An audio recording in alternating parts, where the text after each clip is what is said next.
ሰላም ጤና ይስጥልኝ የተከበራችሁና የተወደዳችሁ ተመልካቾቻችን ከብስራት ኤፍኤም የዩቲዩብ ቻናላችን የዕለተ ቅዳሜ የብስራት ስፔሻል ፕሮግራም እንሆ ተጀምሯል። በሳምንቱ መጨረሻ የተደረጉ ጨዋታዎችን የሚከናወኑ መርሃ ግብሮችን ደግሞ የዳሰሰን የጋራ ጊዜ እናሳልፋለን። የፕሮግራሙ አዘጋጅና አቅራቢ ተፈራ ታመነ ከመላው የስቱዲዮ ባለሙያዎች ጋር የጋራ ጊዜን ማሳለፍ ነው የሚሆነው። እስከ ቆይታችን ፍጻሜ ድረስ አብራችሁ ልትቆዩ የአክብሮት ግብዣችን ነው። ዛሬ የምናስቀድመው ትናንት የተከናወኑ ጨዋታዎች አሉ። እንግዲህ በአውሮፓ ታላላቅ ሊጎች ለተአርብና ለተሰኞ ጨዋታዎች መከናወን የተለመደ ሆኗል።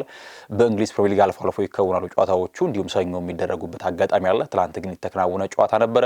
ከዚያም ባለፈ የካፍ ቻምፒዮንስ ሊግ የመልስ ጨዋታዎች ይደረጋሉ ዛሬ። እነሱንም እንመለከታለን። አብራችሁን ትቆዩ በአክብሮት እንጋብዛችኋለን። ትላንት ታዲያ በእንግሊዝ ፕሪሚየር ሊግ የተከናወነ ጨዋታ ነበር። ይጠበቅ ነበር መርሃ ግብሩ ሁለት ጠንካራ ቡድኖችን ያገናኘ ጨዋታ ነበር። በቫይታሊቲ ቦርንመዝን ከማንቸስተር ዩናይትድ የሚያገናኝ ጨዋታ ነው። ሁለቱ ቡድኖች እንግዲህ ስናስታውስ ዘንድሮ በፕሪሚየር ሊግ ከተመለከታቸው እጅግ አስደናቂ ዓይንን የማያስከድኑ አጋጣሚዎች መካከል የነበረ ጨዋታ ነበር። እንደምናስታውሰው በኦልድ ትራፎርድ እኩል 4-4 ያጠናቀቁበት የጨዋታ መርሃ ግብር ዘንድሮ ከማይዘነጉ የሊጉ አስደናቂ ጨዋታዎች መካከል ይጠቀስ ነበር። ለነገሩ ሁልጊዜም ቦርንመዝ ከማንቸስተር ዩናይትድ ሲጫወቱ በጣም በርካታ ጎሎች የሚቆጠሩበት እድሎች የሚፈጠሩበት ጨዋታ እንደሆነ ይታወቃል። ታዲያ ትላንትም ጨዋታው ይጠበቃል። ምክንያቱም ማንቸስተር ዩናይትድ ይበልጥ በማይክል ካሪክ እየጎመራ የመጣ ቡድን ነው። በአንጻሩ ቦርንመዝም ወሳኝ ተጫዋቾቹን ቢያጣም ነገር ግን የባስኩ ሰው አንዶኒ ኢራኦላ በጣም አስደናቂ ቡድን ገንብቶ በቼሪዎች ቤት ተወዳጅ ሰው ሆኖ ከከረመ ሰንበትበት ብለዋል። እናም ትናንት ጨዋታው እጅግ ይጠበቅ ነበር። በቫይታሊቲ ነበረ ጨዋታው የተደረገው። ሞቅ ባለ ግለት ነበር ጨዋታው ሲጀመር። በደንብ እንግዲህ ድባቡ በስቴዲየም ውስጥ ስንመለከተው እጅግ ግሩም ነበረ ትናንት የነበረው የጨዋታ መርሃ ግብር። እንግዲህ ማንቸስተር ዩናይትድ አሁን ላይ ላይናፑ ቅኖ የሚታወቅ ይመስላል። ምክንያቱም በደንብ ኬሚስትሪውን ያገኘው ይመስላል። ማይክል ካሪክ በተለይ ብራያን ምቦሞን ሜክሺፍት አድርጎ ወደፊት መስመር አውጥቶ ከዚያም ባለፈ በቀኝና በግራ አማድ ዲያሎና ማቴዎስ ኩኛን እየተጠቀመ ነው የሚገኘው። ከዚያም ባለፈ ደግሞ በሩበን አሞሪም የጠፋ የሚመስለውን ብሩኖ ፈርናንዴዝ ከ8 ቁጥር ወደ 10 ቁጥር አምጥቶ በተሳካ መንገድ እጅግ ያማረ አሰላለፈን በውጤትም የታጀበ ጉዞን ነው እያሳለፈ የሚገኘው። ትላንት ታዲያ ጨዋታው ገና ከመነሻው አስጀምሮ ምንጊዜም እንደምንመለከተው ቦርንመዝ ከማንቸስተር ሲጫወቱ በጣም ክፍት ጨዋታ ነው። ሁለቱም የማጥቃትን ሜንታሊቲ ይዘው ነው ወደ ሜዳ የሚገቡት። ትላንትም የተመለከትነው ያንን ነበር። እርግጥ ነው እንግዲህ አንዶኒ ኢራኦላ በጣም ግልጽ የሆነ በጣም ከፍ ያለ ኢንቴንሲቲ ያለው በጣም ድፈት የተሞላበት ጨዋታ እንደሚከተሉ ይታወቃል። ዩናይትድም የማጥቃት ሜንታሊቲን ይዞ ነው ወደ ሜዳ የገባው። ማይክል ካሪክም ይህን የጨዋታ መንገድ ስለሚከተል ተደጋጋሚ ድሎችን ስንመለከት ነበረ። ሁለቱም ተመጣጣኝ እንቅስቃሴን ነው ትናንት ማስመልከት እየቻሉት። ታዲያ የመጀመሪያው አጋማሽ ጎል ሳይቆጠርበት ነበረ መጠናቀቅ እየቻለው። ያለ ጎል ተጠናቀቀ። ድሎች ግን የተፈጠሩበት አጋጣሚ ነበረ። ደጋግሞ በተለይ ግብ ጠባቂ ፔትሮቪች ደጋግሞ ኳሶችን ሲያድን ነበረ። የቦርንመዙ ግብ ጠባቂ በአንዳንድ አጋጣሚዎች ሴላሚንስም እንደዚሁ ንቃቱ በጣም ያስደንቅ ነበረ። ከረፍት መልስ ታዲያ የመጀመሪያ ጎል የተቆጠረው 61ኛው ደቂቃ ላይ ነበረ። ማንቸስተር ዩናይትድ በብሩኖ ፈርናንዴዝ አማካኝነት የፍጹም ምት ጎል አስቆጥሮ ቀይ ሰይጣናቱ ጨዋታውን መምራት ጀምሮ እቺ ጎል ስትቆጠር ሂሜኔዝ ግልጽ የሚባል ጥፋት በጣም ይሄ ኤሌመንተሪ የሚባል ስህተት ነው የሰራው። ማቴዎስ ኩኛ ኳሱን አታሎ ወደ ሳጥን ውስጥ ሲገባ እንግዲህ ማሊያውን ጎትቶ ነው ፍጹም እንዲሰጥ የሆነው። ያንን እንግዲህ ግልጽ እንደሆነ አሁን ቫር ባለበት ጊዜ ዳኞች በዚህ መንገድ ይሸውዳሉ ማሰብ ሞኝነት ነው። እናም ብሩኖ ፈርናንዴዝ ጎል አስቆጠረ። ታዲያ ከ6 ደቂቃዎች በኋላ ሪያን ክሪስቲ ጎል አስቆጠረና ለቼሪዎቹ ጨዋታቸው 1-1 መቀጠል ይችላል። ነገር ግን ከዚህ ጎል መቆጠር አስቀድሞ ቦርንመዝ ሳጥን ውስጥ ጥፋት የተሰራ ይመስል ነበረ። አማድ ዲያሎ በተከላካዩ ጥፋት ሰርቶበት ነበረ። ነገር ግን ዳኛው ፍጹም ምት አያሰጥም በሚል አልፈውታል። ጎሉ ከተቆጠረ በኋላም ድጋሚ በቫር ለማየት ሙከራ አድርገው ነበር። ነገር ግን ውሳኔያቸው እንግዲህ ፍጹም ምቱ እንደማያሰጥና ጎሉ የጸደቀበት አጋጣሚ ነው ያለው። ከዚያም ብዙም ሳይቆይ ደግሞ በድጋሚ ከ4 ደቂቃዎች በኋላ ጄምስ ሂል ከማዘን የተሻገረ ኳስ ፈርናንዴዝ አሻገረ። በግንባር አጸዳለሁ ብሎ ሲሞክር ኦን ጎል የተቆጠረች ጎል ነበረች። ወደ 2-1 ማንቸስተር ዩናይትድ መምራት ጀመረ። ከዚያ ደግሞ ከ10 ደቂቃዎች በኋላ ተቀይሮ ወደ የገባው ጁኒየር ክሩፒ በፍጹም ቅጣት ምት ጎል አስቆጠረና ጨዋታቸው 2-2 ነው የተጠናቀቀው። እንግዲህ ያቺ ጎል ስትቆጠር ሃሪ ማጓየር ነበር ጥፋት የሰራው። ቀይ ካርድም ተመዞበታል። እርግጥ ነው የመጨረሻ ሰውን ኢቫን ኒልሰን ቀይ ካርድ መሰጠቱ ያን ያክል የዳኝነቱ ውሳኔ ችግር አለው ተብሎ አይታመንም። ነገር ግን አስቀድሞ የአቻነቷን ጎል ሪያን ክሪስቲ ሲያስቆጥር ለቦርንመዝ አማድ ላይ ግልጽ የሚባል ጥፋት ሰርቶ ነበር። እጆቹን ጎትቶ ጥሎት ነበር። ነገር ግን ዳኛው በዝምታ ነበር ያንን ውሳኔ ያሳለፉት። ሃሪ ማጓየር በቀይ ካርድ 78ኛው ደቂቃ ላይ ተመልክቷል። ከዚያ በኋላ የኒውሜሪካል አድቫንቴጅን ተጠቅመው ቦርንማዞች ድሎችን ለመፍጠር ይሞክሩ ነበር። ነገር ግን ጎል ሳይቆጠር ተጨማሪ ጎል ሳንመለከት 2-2 በሆናቸው ተጠናቋል። ደጋግመን እንዳልነው ምን ጊዜ ሁለቱ ቡድኖች ሲገናኙ በጣም ድሎች የሚፈጠሩበት ጨዋታ ነው። ታዲያ አሁን ላይ ማንቸስተር ዩናይትድ 1 ነጥብ አሳክቷል። እዚያው 3ኛ ደረጃ ላይ የተቀመጠው 55 ያክል ነጥቦችንም ይዟል። ከአስቶን ቪላ በ4 ከሊቨርፑል እንደዚሁ በ6 ያክል ነጥቦች ርቆ ነው የተቀመጠው። 3ኛ ደረጃ ላይ ሊቀመጥ ይችላል። ከጨዋታው መጠናቀቅ በኋላ ሀሳቦች ተነስተዋል። በተጫዋቾች በኩል በአሰልጣኞች በኩል የቀድሞ ተጫዋቾችም እንደዚሁ ሀሳባቸውን ሰጥተዋል። የቡርኖ አምበል ብሩኖ ፈርናንዴዝ እርግጥ ነው ለዳኞች በአንድ ጨዋታ ለአንድ ቡድን 2 ፔናልቲዎችን መስጠት ከባድ ሊሆን ይችላል። ነገር ግን ጥፋት ነው የተሰራው። ስለዚህ ፍጹም ቅጣት ምት ተከልክለናል፣ ፋውሉ ፔናልቲ የሚያሰጥን የሚል ሀሳብን ሰጥቷል። በተመሳሳይም እንደዚሁ ሀሳቡን የሰጠው ማይክል ካሪክ ነው። ማይክል ካሪክም እንደዚሁ ተመሳሳይ የሚባል ሀሳብን ነው የሰጠው። ከጨዋታው መጠናቀቅ በኋላ ፍጹም ቅጣት ምት 2 ጥፋቶች ሰርተው ነበር፣ አንደኛውን አግኝታል። ነገር ግን ሁለተኛው ፍጹም ቅጣት ምት ያሰጥ ነበረ። እንደዚህ አይነት አጋጣሚዎች በጨዋታ ተጽዕኖ የሚፈጥሩ ናቸው የሚል ሀሳብን የሰጠበት አጋጣሚ ነው ያለው። እንግዲህ ጁኒየር ክሩፒ በጣም ወጣት ተጫዋች ነው። በፕሪሚየር ሊጉ 9 ጎሎችን አስቆጥሯልና በሊጉ እድሜያቸው ወጣቱ ነው። በርካታ ጎሎችን ካስቆጠሩት መካከል ቀዳሚ ነው ይህ ተጫዋች ክሩፒ። በቦርንመዝም እንዲያውም ከሰሞኑ አንዱን ኢራኦላ ተጠባቂውን በላይ ያስቀምጡት ነው አድሊን። ከዚያም ባለፈ የነ ሪያን መምጣት ተከትሎ ተጫዋቹ ተጠባቂውን በላይ ተቀምጠ ይገኛል። እንግዲህ ቦርንመዝ ደጋግሞ እንደምንለው የኋላ መስመሩን እንዳለ ነው። ከግብ ጠባቂ ጀምሮ ኬፓ በውሰት ነበር፣ እሱን አጥቷል። እንደ ዛባርኒ፣ ዲን ሃውሰን፣ ሚሎሽ ኬርኬዝ እነዚህ ሁሉ አጥተው ነው አሁን ላይ በአዲስ መልኩ ቡድኑን ገንብተው የነ ሴሜኖ ጥር ላይ ከቡድኑ ጋር ተለያይቷልና ይሄ ሁሉ በማጣት ውስጥ ነው በዚህ መንገድ ጥንካሬያቸው ያስመለክተው የሚገኙ። ነገር ግን ዝውውሮቻቸው ማስደናቂ ናቸው። በተለይ ትላንት አሌክስ ስኮት በጣም አስደናቂ አማካኝ ነው ተመልክተናል። እርግጥ ነው ተጫዋቹ በጣም ባለክለው ተጫዋች ነው። ትላንትም እንደዚሁ ቤንድ አድርጎ አንድ ኳስ ሞክሮ ነበር። ነገር ግን ብረት ገጭቶ ሲመለስ ሴላሚንስ እንደዚሁ ነክቶት የማዘመት የሆነበት አጋጣሚ ነበር። በእንቅስቃሴ እያንዳንዱ ሙቭመንቶች፣ ፓተርኖች በጣም ያስደንቁ ነበርና አሌክስ ስኮት በጣም ትላንት ድንቅ ሆኖ ነበር የተመለከትነው። ሌላኛው ብራዚላዊ መስመር ተጫዋች ራያንም እንደዚሁ በቅርቡ ነው ቼሪዎቹን የተቀላቀለው። በጣም ጥሩ የሚባል እንቅስቃሴ ሲያደርግ ነበረ። ከዚያም ባለፈ ታቬርና ሌላኛው የፊት መስመር አስፈሪ ጥራት ያለው ተጫዋቸው። ሌላኛው በጣም ኳስን ሆልድ ሲያደርግ ሊንካፑ በጥሩ መንገድ ሲጫወት የተመለከተው ኢቫን ኒልሰን ነው። ይህ ተጫዋች በጣም አስፈላጊ ተጫዋች ነው ለቦርንመዝ። በእያንዳንዱ አጋጣሚ ይታትራል። እንዳልኳችሁ ኳስን ሆልድ አድርጎ የቡድን አጋሮች ሲጠብቅ በጣም አስደናቂ ነበረ።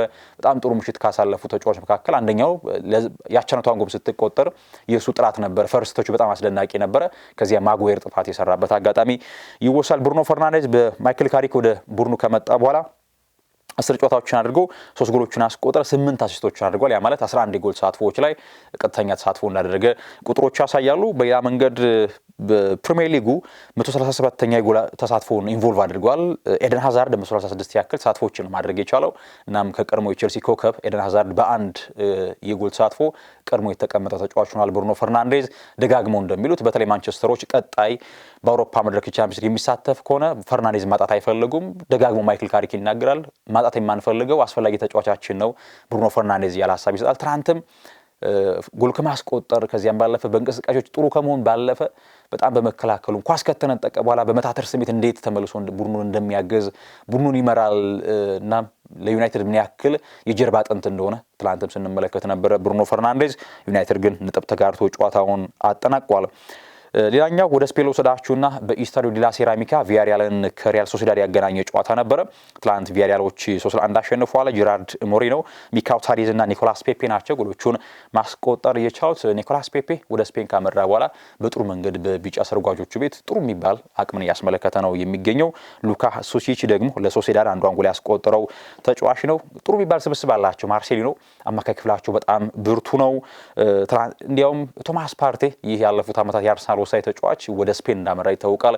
ነገር ተጣዋቂ ወንበር ላይ የሚቀመጥ ተጫዋች ሆኗል። በተለይ የፓፔ ጉይ መኖር የሴኔጋላዊ ተጫዋች በጣም በጥሩ መንገድ ከሳጥን ሳጥን የሚጫወት ተጫዋች ነው። ጥሩ አማራጮች አሏቸው። እናም ፓፔ ጉይ ሌላኛው በጥራት እያሳለፈ የሚገኘው ተጫዋች ነው። በቀጣይ በአውሮፓ ቻምፒየንስ ሊግ መሳተፉ የሚቀር አይመስልም ቪያሪያል። ምክንያቱም አሁን ላይ በ58 ነጥብ 3ኛ ነው። 5ኛ ደረጃ ላይ የሚገኘው ሪያል ቤቲስ ከእርሱ በ14 ያክል ነጥቦች ያንሳል። ስለዚህ በቀጣይ ጨዋታዎች በርካታ ነጥቦችን ጥሎና ቤቲስ ተከታይ ጨዋታዎችን አሸንፎ ከዚህ ደረጃ ይወጣል ተብሎ ማሰብ የሚያስደፍር አይመስለኝም። ስለዚህ ቪያሪያልን በቀጣይ በአውሮፓ ቻምፒየንስ ሊግ መመልከታችን የሚቀር አይሆንም። ሌላኛው በጣሊያን ሴሪያ ካግሊያሪ ከናፖሊ ያገናኘ ጨዋታ ነበረ። የደቡብ ጣሊያኑ ክለብ ናፖሊ 1-0 አሸንፏል። ገና በጊዜ ነበር ሁለተኛው ደቂቃ ላይ ስኮት ማክቶሚኒ ጎል አስቆጥሮ የኔፕልሱ ቡድን ጨዋታውን ማሸነፍ የቻለው። ናፖሊ ትንሽ መንገጫገጭ ገጥሞት ነበር ባለፉት ሳምንታት፣ አሁን ግን ወደ ሪትም እየተመለሰ ይመስላል። ትናንትም ካግሊያሪን ማሸነፍ ችሏል። ከኢንተር ሚላን አሁን ላይ ልዩነታቸው በ6 ብቻ ነው። ነገር ግን አንድ ቀሪ ጨዋታ ይቀረዋል ኢንተር ሚላን፣ ከዚያም ባለፈ ሚላንም ጨዋታ ያደርጋል። ናፖሊ ግን አሁን ላይ በጥሩ መንገድ ደግሞ ወደ ትራክ የገባ ይመስላል። እንዲሁ ጄኖዋን ከኡዲኔዜ ያገናኘ ጨዋታ ነበረ። እንግዳው ቡድን ኡዲኔዜ ጨዋታውን 2-0 ያሸነፈበት ጨዋታ ላኛው የትናንት መርሃ ግብር ነበረ። በጀርመን ቡንደስሊጋ ሬድቡል ሌፕዚግ በሬድቡል አሬና ከሆፍንሃይም ጋር ትናንት ተጫውተው ነበረ። ሌፕዚግ አሸንፏል። ግሩዳ በብራይተን የምናውቀው ተጫዋች ትናንትም ጎል ማስቆጠር ችሏል። 2 ጎሎችን አስቆጥሯል ግሩዳ። እንደዚሁም ደግሞ ባumgartner 2 ጎሎችን ሲያስቆጥር ሄንሪኪስ ደግሞ አንድ የማሳረጊያውን ጎል ያስቆጥረው የሬድቡል ሌፕዚግ ተጫዋች ነው። ወደ ፈረንሳይ ልውሰዳችሁ። ትናንት በፍራንስ ሊግ ሎንስን ከኦንዤ ያገናኘ ጨዋታ ነበረ። ሬሲንግ ክለብ ደ ሎንስ ጨዋታውን 5-1 አሸንፎ ድል ማድረግ ይችሏል። በደንብ ፓሪስ ሰን ጀርማን የተፎካከረ የሚገኘው የፈረንሳይ ብቸኛው ቡድን ሎንስ ነው። እንዲሁም ባለፉት ሳምንታትም ሽንፈት ገጥሞት ነበረ ሎንስ። ትናንት ግን 5 ጎሎችን አስቆጥሯል። ታውቨ 1 ጎል አስቆጠረ። ኤድዋርድ 2 ጎሎችን አስቆጠረ። እንደዚሁ ሳንጋሬና ኡዶል ናቸው ቀሪ ጎሎቹን ለባለሜዳ ቡድን ማስቆጠር የቻሉት። ሬሲንግ ክለብ ደ ሎንስ አሁን ላይ የሊጉ መሪ ሆኗል። በ59 ነጥቦች ይመራል። ፓሪስ ሰን ጀርማ በ57 ነጥቦች በ2 ነጥቦች ዝቅ ብሎ ይከተላል። ነገር ግን ለፓሪዚያኖቹ 2 ተከታታይ ጨዋታ ይቀራቸዋል። ስለዚህ ተስተካካይ ጨዋታቸውን የሚያሸንፉ ከሆነ ሎንስን ቀድመው በሊጉ ቀዳሚ ሆነው የመቀመጥ እድል ይኖራቸዋል ማለት ነው። በዚህ መንገድ ትናንት የተከናወኑ ጨዋታዎች ይህን ይመስላሉ። ተመልካቾቻችን ወደ ዛሬ መርሃግብሮች ልወስዳችሁ። እናስቀድመው የካፍ ቻምፒየንስ ሊግ ነው። በአህጉር አፍሪካ ትልቁ መድረክ የካፍ ቻምፒየንስ ሊግ የመልስ ጨዋታዎች ዛሬ በጥሩ ማለፉ ይደረጋሉ። የአምናው ሻምፒዮን ፒራሚድስ ከፋራባት ጋር ይጫወታሉ። ፒራሚድስ ባለፈው ውድድር ዓመት በጣም አስደንቆን ነበረ። ለምስረታ ቅርብ ነው። ነገር ግን ይሄ ግብጽ ቡድን ስኬትን ተጎናጸፈ ይታወቃል። 1-1 ነበረ ፋራባትና ፒራሚድስ ባለፈው ሳምንት ያጠናቀቁት። ዛሬ ምርጥ ጨዋታ በጣም በእጅጉ ይጠበቃል። ሌላኛው እጅግ ተጠባቂው መርሃ ግብር የብዙዎችን ቀልብ የሳበው አልሃሊን ከኤስፔራንስ ደ ቱኒዝ የሚያገናኘው ጨዋታ ነው። በመጀመሪያው ዙር ኤስፔራንስ ደ ቱኒዝ 1-0 አሸንፎ ነበረ። የምርሱ መርሃ ግብር ደግሞ በካይሮ ኢንተርናሽናል ስቴዲየም ዛሬ አልሃሊ ከኤስፔራንስ ደ ቱኒዝ ይጫወታሉ። ነገር ግን ደጋፊዎች እንደማይገኙ በስቴዲየም እንደማይታደሙ ነው ከወደ አፍሪካ የወጡ ዜናዎች እየወጡ የሚገኙት።